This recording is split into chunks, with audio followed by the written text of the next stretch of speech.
Продолжается прием заявлений и выдача единовременных выплат в 200 тысяч рублей участникам спецоперации и их семьям.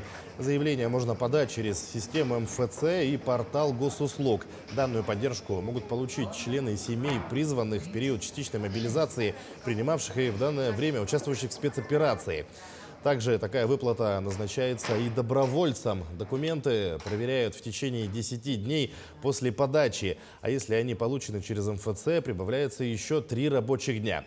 Затем в течение 30 рабочих дней принимают решение о предоставлении единой матпомощи. Отмечу, республиканскую выплату первыми получили 26 участников спецоперации.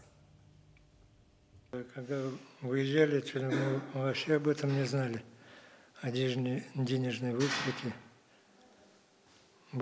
собрались и было задумано, чтобы за Родину, за Отечество. Так как мы в группе Уранкай, я нахожусь, и с ребятами там пообщались, и договорились, и собрались и уехали. Правительство, имеется в виду, благодарно от души, да. Передаем благодарность от всех ребят наших. Все рады.